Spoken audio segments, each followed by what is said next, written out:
أزواجا وجعلنا نومكم سباتا وجعلنا الليل لباسا وجعلنا النهار معاشا وبنينا فوقكم سبعا شدادا وجعلنا سراجا وهاجا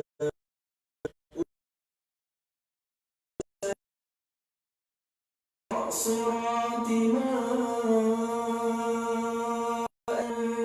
ثجاجا لنخرج به حبا ونباتا وجنات ألفافا إن يوم الفصل كان ميقاتا يوم ينفخ في الصور فتأتون وفتحت السماء فكانت أبوابا وسيرت الجبال فكانت سرابا إن جهنم كانت مرصادا للطاغين مآبا لابثين فيها أحقابا لا يذوقون فيها بردا ولا شرابا إلا حميما وغساقا جزاء وفاقا إنهم كانوا لا يرجون حسابا وكذبوا بآياتنا كذابا وكل شيء أحصيناه كتابا فذوقوا فلن نزيدكم إلا عذابا إن للمتقين مفازا حدائق وأعنابا وكواعب أترابا وكأسا دهاقا لا يسمعون فيها لغوا ولا كذابا جزاء من ربك عطاء حسابا رب السماوات والأرض وما بينهما الرحمن لا يملكون منه خطابا يوم يقوم الروح والملائكة صفا لا يتكلمون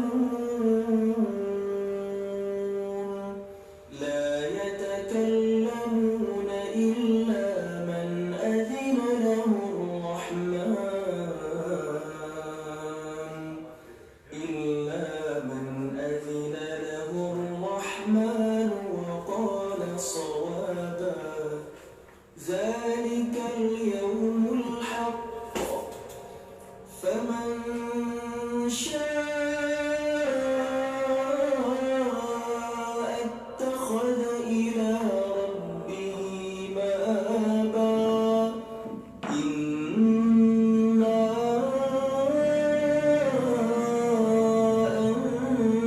أنذرناكم عذابا قريبا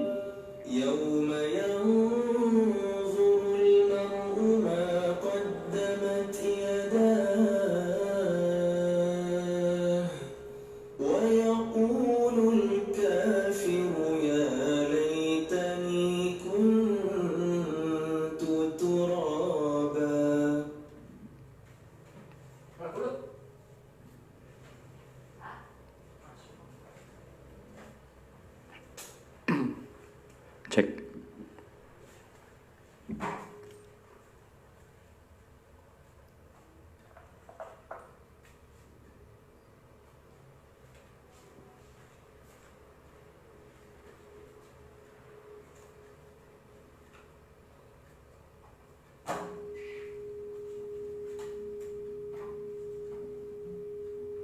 Udah. Katanya terlalu cek.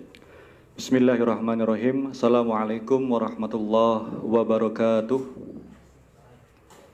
Alhamdulillahirabbil alamin. Nahmaduhu wa nasta'inuhu wa nastaghfiruh. Wa na'udzu billahi min shururi anfusina wa min sayyiati a'malina. May yahdihillahu fala mudilla lahu wa may yudlil fala hadiyalah. Asyhadu an la ilaha illallah wahdahu la syarika lah wa la na'budu illa iyyah. Wa asyhadu anna Muhammadan abduhu wa rasuluhu la nabiyya wa la rasula ba'dah. Allahumma salli wa sallim wa barik ala sayyidina Muhammad sallallahu alaihi wasallam wa ala alihi wa ashabihi wa man walah, amma ba'd. Ittaqullah haqqa tuqatihi wa la tamutunna illa wa antum muslimun. Hadirin kaum muslimin dan muslimat dimanapun berada, mari yang pertama senantiasa kita bersyukur kepada Allah Subhanahu wa Ta'ala, karena sampai sore hari ini, karena sampai waktu ini kita masih diberikan semua nikmat-nikmatnya. Salah satunya yaitu kita dapat berjumpa dengan syahrul Ramadan, kita dapat melaksanakan ibadah puasa pada Ramadan tahun ini 1441 Hijriah. Semoga puasa tahun ini kita senantiasa diberikan oleh Allah rahmat dan hidayahnya, taufiknya, sehingga kita dapat keluar, kita dapat berpuasa dengan sebaik-baiknya dan dapat digolongkan menjadi al-muttaqin, yaitu menjadi seorang hamba Allah yang bertakwa. Dan kita berharap juga dengan sepenuhnya, semoga dengan kebaikan-kebaikan yang kita kerjakan di bulan puasa ini, semoga bisa membawa kebaikan juga, bisa membawa dampak positif. Salah satunya semoga dengan puasa kita tahun ini, virus COVID-19 dapat segera berakhir. Amin Allahumma amin. Yang kedua, salawat dan salam kita sampaikan, kita tujukan untuk uswah hasanah Nabi Agung Nabi Muhammad SAW. Semoga sampai juga kepada keluarganya, sahabat-sahabatnya, tabi'in, tabi'ut tabi'in, kaum muslimin, umat Islam yang senantiasa mengikuti dan menjalankan semua sunnah-sunnahnya hingga yaumul akhir nanti. Amin Allahumma amin. Baik, jamaah kaum muslimin wal muslimat rahimakumullah. Ini salah satu program dari kami pimpinan cabang Pemuda Muhammadiyah Kuto Arjo, karena tema Ramadan kali ini yaitu Ramadan di rumah. Semua kegiatan Ramadan, semua perbuatan-perbuatan, semua ibadah-ibadah yang biasa kita kerjakan di bulan puasa tahun-tahun sebelumnya, terpaksa karena dengan adanya pandemik COVID-19 ini, kita laksanakan semua perbuatan-perbuatan baik itu kita kerjakan di rumah, tarawih di rumah, sholat berjamaah di rumah. Tentunya kajian-kajian dapat kita dengarkan, dapat kita saksikan juga dari rumah. Baik kaum muslimin dan muslimat rahimakumullah, karena hari ini masih hari pertama kita berpuasa 1 Ramadan, bertepatan dengan tanggal 24 April 2020, maka materi yang kita kaji, maka materi yang kita bahas hari ini yaitu tentang fikih puasa, ya, tentang fikih puasa. Kenapa materi ini kita bahas, kita sampaikan pada hari pertama di bulan puasa ini, jelas ini sebagai panduan, ini sebagai tuntunan bagi kita semuanya yang sedang melaksanakan puasa Ramadan, dengan harapan sambil kita berpuasa, ya, kita dampingi, kita imbangi dengan belajar tentang fikih puasa. Harapannya bisa menjadikan puasa kita tahun ini lebih baik lagi, lebih khidmat lagi, dan tentunya dapat meraih predikat sebagai orang-orang yang bertakwa. Jamaah kaum muslimin wal muslimat rahimakumullah, pertama yang harus kita sampaikan yaitu berkaitan dengan definisi. Kalau kita buka Al-Quran dalam surat Al-Baqarah ayat 183, Bismillahirrahmanirrahim, Ya ayyuhalladzina amanu kutiba alaikumusiyam. Ya, kita sudah hafal ayat ini, surat Al-Baqarah ayat 183, kutiba alaikumusiyam. Jelas di sini Allah mewajibkan kepada kita untuk melaksanakan as-siyam. As-siyam. As-siyam yang artinya secara bahasa ya, yaitu menahan diri, atau bahasa lain dari as-siyam itu bisa disebut juga dengan al-imsak yang artinya menahan. Nah, nanti kita bahas juga tentang imsak ya, karena bagaimanapun umat Islam yang sekarang berada di negara Kesatuan Republik Indonesia ya, masih banyak yang keliru ya memaknai kata imsak ya. Baik, jamaah kaum muslimin wal muslimat rahimakumullah, as-siyam secara bahasa yaitu al-imsak, menahan. Nah, perlu kita jelaskan di sini jamaah rahimakumullah, ternyata ada istilah lain, ada kata lain yang bisa diartikan juga dengan menahan diri selain kata as-siyam dan juga al-imsak, yaitu saum. Di sini kita sebagai umat Islam kebanyakan masih terkecoh, masih salah dalam menempatkan kata as-siyam dan juga as-saum. Baik, saya jelaskan, kalau as-siyam itu berarti puasa ya, menahan diri ya, menahan diri dari makan dan minum, dan juga menahan dari hal-hal yang membatalkan puasa dari terbitnya fajar sampai terbenamnya fajar, dari subuh sampai maghrib, tentunya dengan niat lillahi ta'ala. Inilah yang dimaksud dengan as-siyam, menahan diri dari makan, minum, dan juga dari hal-hal yang membatalkan puasa itu sendiri dengan niat karena Allah dari subuh sampai maghrib. Inilah yang dijelaskan oleh Allah dalam Al-Quran surat Al-Baqarah ayat 183, as-siyam. Sedangkan as-saum, as-saum ini secara bahasa lebih sempit lagi maknanya. Ya, as-saum itu berarti menahan diri supaya tidak berbicara. Contohnya bisa kita buka dalam Al-Quran surat Maryam ayat ke-26. Ya. Di situ Quran surat Maryam ayat 26, Maryam bernazar kepada Allah ya, inni nadartu lirrahmani sauman. Ya, jadi Maryam ya bernazar kepada Allah ya, supaya tidak berbicara, sauman. Jadi saum itu artinya menahan diri untuk tidak berbicara, seperti yang dikerjakan oleh Maryam ya, dalam Al-Quran sudah jelas, Quran surat Maryam ayat 26 ya. Jadi jamaah rahimakumullah, jelas di sini ada perbedaan dalam definisi, dalam pengertian as-siyam dan juga as-saum. Jadi lebih baiknya ya puasa ya yang kita kerjakan tahun ini ya lebih tepat dan lebih benar kita sebut dengan istilah as-siyam. Nah, dalam as-siyam ini kita bisa juga melakukan salah satu bentuk dari siam adalah as-saum. Ketika kita siam, maka kita berusaha juga untuk saum, untuk menahan diri supaya tidak berbicara, supaya tidak mengatakan hal-hal yang tidak ada manfaatnya. Karena kita sudah paham dan sudah mengerti kalau kita saum, kalau kita siam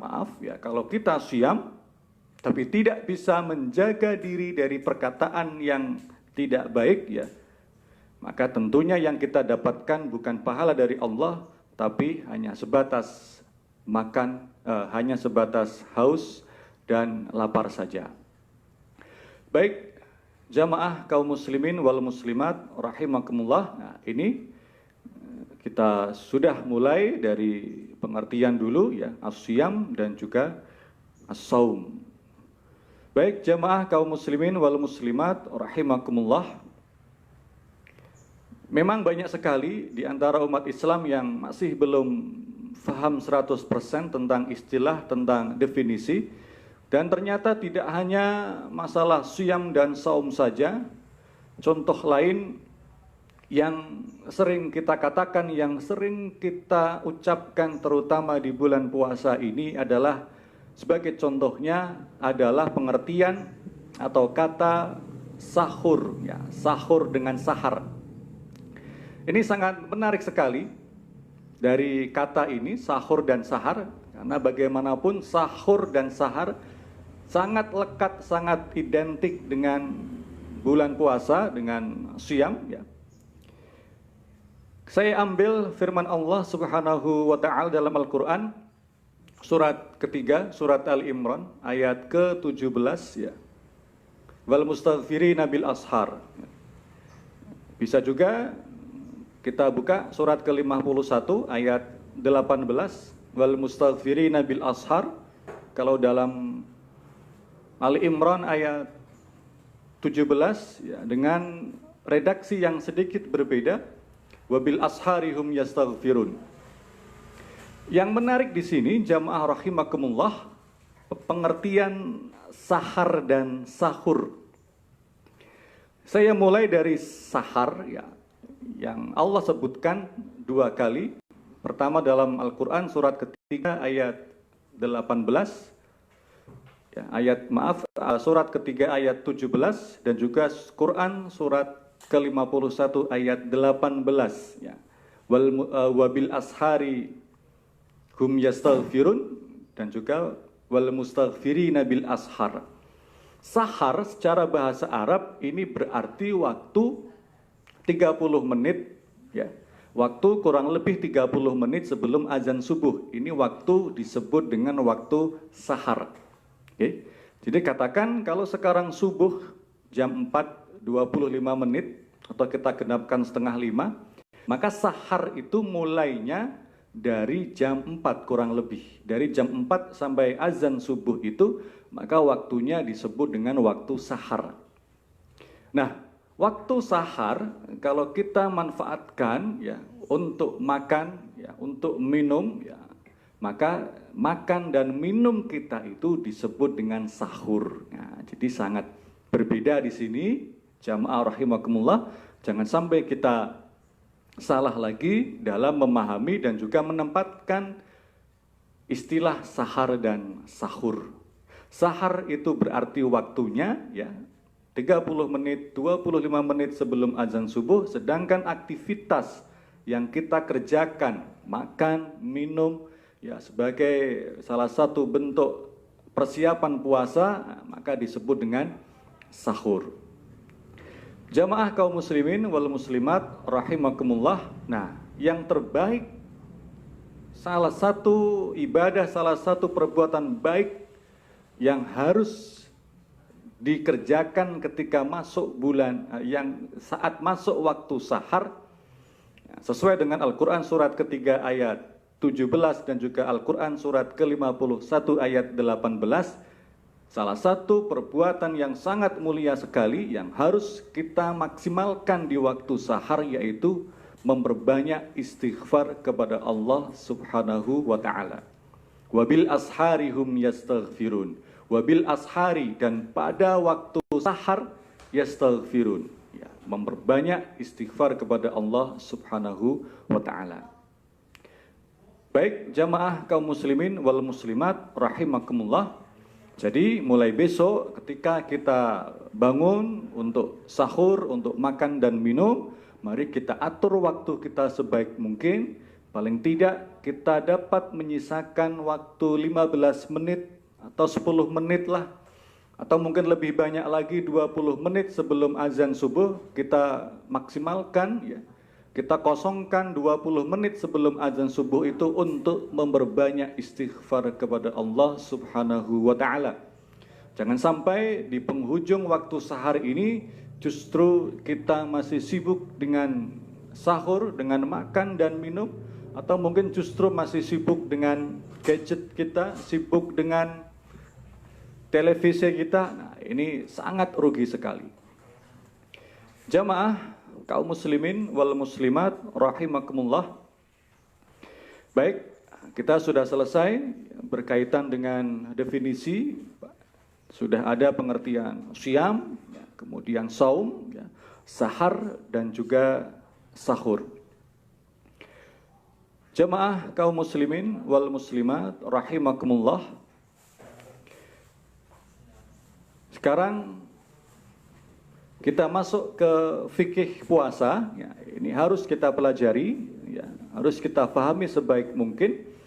Yang pertama adalah orang yang diwajibkan dan orang yang tidak diwajibkan puasa. Ya, kita sudah paham, kita sudah mafhum semuanya. Orang yang diwajibkan berpuasa sebagaimana firman Allah dalam Al-Quran surat Al-Baqarah 183. Di situ Allah menyeru dengan kata ya ayyuhalladzina amanu, wahai orang-orang yang beriman.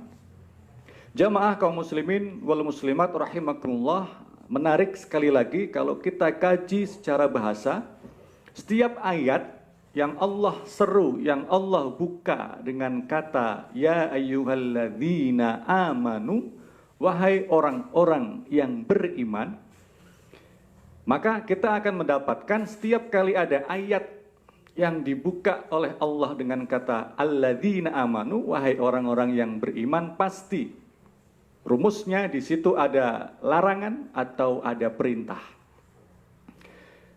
Jamaah kaum muslimin wal muslimat rahimakumullah, ya.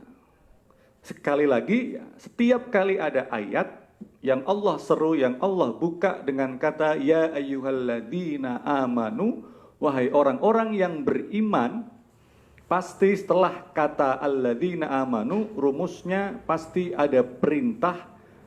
Kalau tidak, pasti ada larangan. Sebagai contoh, ayat ini Al-Baqarah 183, ya, kutiba alaikumussyam, wahai orang-orang yang beriman, diwajibkan kepada kamu ya as-syam, yaitu berpuasa. Pasti ada kewajiban. Atau kita ambil contoh lain, setiap kata alladzina amanu pasti ada larangan. Quran surat An-Nur ayat 26 ya, 27 ya. Ya ayyuhalladzina amanu la tadkhulu buyutan ghaira buyutikum. Jangan masuk rumah yang bukan rumah kamu hatta tasta'nisu wa tusallimu ala ahliha. Sampai minta izin dan juga mengucapkan salam.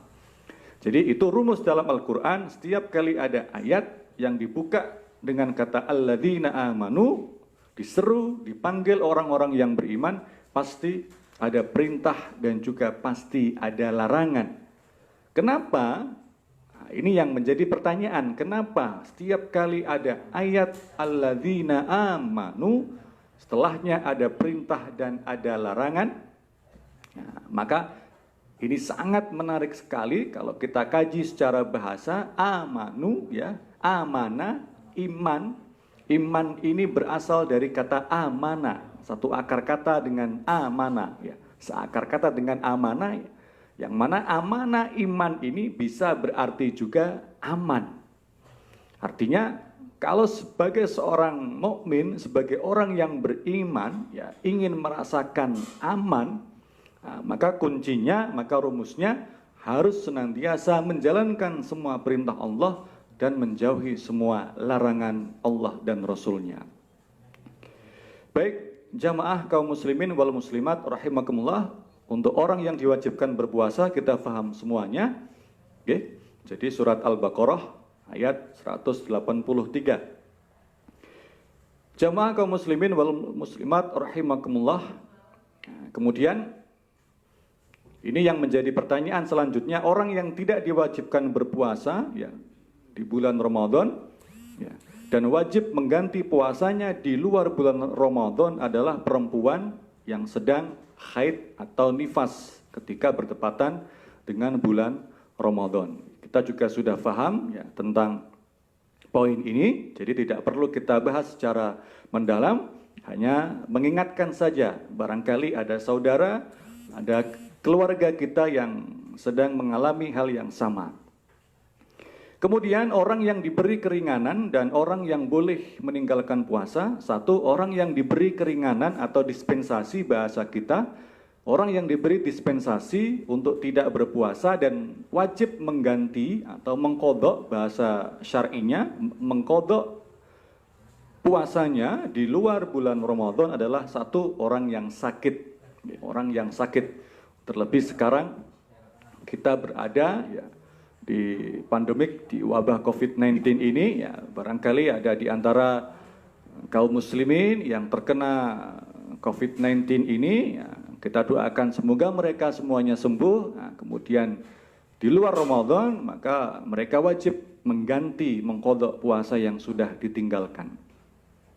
Yang kedua, yang wajib mengganti di luar bulan Ramadan, jelas kita sudah tahu, yaitu musafir. Ya. Kalau kita buka Al-Quran, surat Al-Baqarah ayat selanjutnya, 184, فَمَنْ كَانَ مِنْكُمْ مَرِيضًا أَوْ عَلَى سَفَرٍ فَعِدَّةٌ مِنْ أَيَّامٍ أُخَرٍ. Jadi kalau ada orang yang sakit, dan masih ada harapan untuk sembuh, ya, dan juga ala safarin, dia berstatus sebagai musafir, fa'iddatun min ayyamin ukhar, maka diganti di luar Ramadan. Kita sudah paham tentang poin ini. Baik jamaah kaum muslimin wal muslimat rahimakumullah, selanjutnya yang perlu kita sampaikan juga, orang yang boleh meninggalkan puasa tapi dia harus mengganti dengan fidyah. Nah, ini masih banyak yang tanya, masih banyak yang menyampaikan pertanyaan kepada kita, ya, Ustadz, kira-kira fidyah itu seberapa banyak? Baik, kalau kita buka Al-Quran, ya, jelas firman Allah, Al-Baqarah 184, wa 'alal ladzina yutiqunahu fidyatun ta'amu miskin. Jadi kalau ada orang-orang yang tidak sanggup untuk melaksanakan puasa, ya, mungkin dia punya beban, ya, punya kewajiban lain, maka dia harus mengganti dengan fidyah. Nah, dalam Al-Quran hanya dijelaskan fidyatu ta'amu miskin, memberi fidyah kepada orang-orang miskin. Sehingga di breakdown dalam hadis Nabi Muhammad SAW, fidyah itu ya dikeluarkan setiap harinya 1 mud. 1 mud itu kalau kita konversikan ke kilo kurang lebih 0,6 kilogram, ya, atau mungkin bisa juga lebih, ya.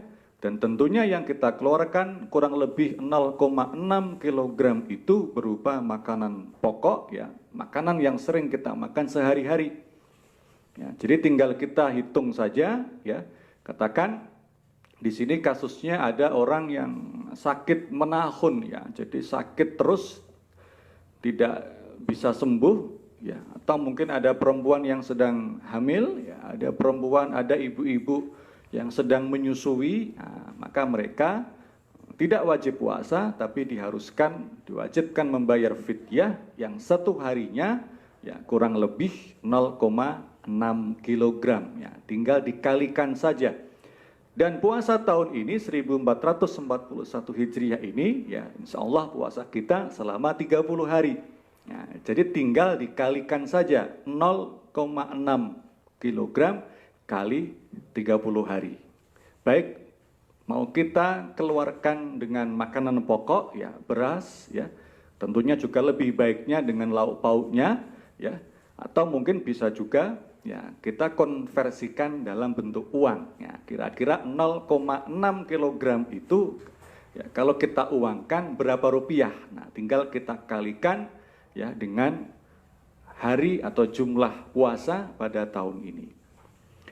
Baik jamaah kaum muslimin wal muslimat rahimakumullah. Nah, itu orang-orang yang diwajibkan membayar fidyah ketika tidak sanggup berpuasa di bulan Ramadan. Jamaah rahimakumullah. Kemudian yang perlu kita sampaikan juga ada hal-hal yang dapat membatalkan puasa dan sanksinya. Pertama, makan dan minum di siang hari pada bulan Ramadan, maka puasanya jelas batal ya, dan wajib mengganti di luar Ramadan.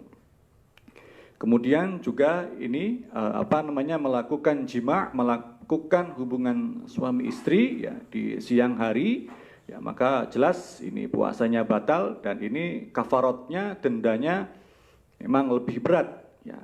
Karena bagaimanapun inti dari siyam, dari puasa itu adalah dapat menahan hawa nafsu. Nah, ini kok tidak bisa mengatur hawa nafsunya ya, meskipun sudah halal dengan pasangannya, dengan suaminya, dengan istrinya, tapi justru melakukan hubungan suami istri maka kafaratnya sangat berat sekali. Ya, maka kafarat yang pertama adalah dia harus memerdekakan budak. Ya, karena sekarang sudah tidak ada budak, nah, maka dia harus masuk ke opsi yang kedua. Apa itu? Berpuasa 2 bulan berturut-turut. Nah, ini yang menjadi problematika selanjutnya. Puasa 1 bulan saja tidak kuat untuk menahan hawa nafsu. Nah, ini harus berpuasa sebagai denda, gantinya 2 bulan berturut-turut. Jelas akan lebih berat lagi. Maka opsi yang terakhir, kalau tidak sanggup untuk berpuasa 2 bulan berturut-turut ini, maka dia harus memberi makan kepada orang miskin sebanyak 60 orang. Yang mana setiap orang miskin ini diberi makan kurang lebih 1 mud tadi, 0,6 kg. Baik jamaah kaum muslimin wal muslimat rahimakumullah. Kemudian yang perlu kita sampaikan juga pada sore hari ini, karena bagaimanapun sekarang kondisinya di tengah-tengah pandemi COVID-19, kita sekarang ini tarawih, ya, melakukan sholat tarawih di rumah masing-masing, tidak berjamaah di masjid, ya, maka mari kita ajak suami, kita ajak istri, ya, kita ajak anak-anak kita untuk sholat Qiyam Ramadan ya, untuk sholat taraweh di rumah ya. Jadi kalau boleh saya menyampaikan teknisnya secara singkat, sholat isya berjamaah di rumah, kemudian selesai sholat isya mari kita zikir kepada Allah ya, doa kepada Allah, kemudian sholat sunnah ba'diyah isya 2 rakaat, kemudian selesainya sholat sunnah ba'diyah isya ya, duduk sebentar, rehat sebentar. Nah, sebelum kita melakukan Qiyam Ramadan, sebelum kita melakukan sholat tarawih, maka salah satu sunnah Nabi Muhammad SAW yaitu kita buka dengan khafifatain, kita buka dengan sholat iftitah. Ya. Sudah jelas hadisnya, sahih. Ya. Jadi sholat sunnah iftitah, sholat sunnah khafifatain ini, ya, sholat sunnah sebagai pembukaan, ya, ringan saja, ya, hanya 2 rakaat tanpa membaca surat pendek. Rakaat pertama takbir Allahu Akbar, membaca subhanallah yudhil malakut wal jabaruti wal kibriyai wal adhamah. Kemudian langsung ta'awud, basmalah dan al-fatihah, waladhdallin amin, ruku'. Maka rakaat yang kedua pun sama ya. Allahu Akbar, ta'awud, bismillah, alhamdulillah, fatihah, kemudian ruku'. Ya. Jadi ini adalah sholat sunnah iftitah khafifatain. Kalau bahasa kita mudahnya adalah sebagai pemanasan, ya, sebagai pemanasan sebelum kita sholat 11 rakaat itu, sebelum kita melakukan Qiyam Ramadan itu. Selesai sholat iftitah khafifatain secara berjamaah, nah, maka kita bisa memilih format yang ada, bisa 4-4-3 ya, atau 2-2-2-2-3, atau 2-5 kali, kemudian witirnya 1 kali. Tapi ya, yang sudah familiar ya di lingkungan Muhammadiyah ya, kita mengerjakan dengan format 4-4-3 tanpa tasyahud awal. Jadi 4 rakaat pertama ya dengan tasyahud tanpa tasyahud awal langsung ke tasyahud akhir. Baik, kaum muslimin wal muslimat rahimakumullah, tidak terasa sudah azan maghrib. Sangat singkat sekali waktunya. Semoga kita bisa berjumpa lagi di hari-hari selanjutnya karena sudah azan. Mari kita segerakan berbuka karena salah satu sunnah Nabi Muhammad SAW tentunya dengan membaca Bismillahirrahmanirrahim, kemudian dengan lafaz zahabaz zama'u wabtalatil uruku wa thabatal ajru insyaallah. Terima kasih, mohon maaf bila ada kesalahan. Nasrun minallah wa fathun qarib. Wassalamualaikum warahmatullahi wabarakatuh.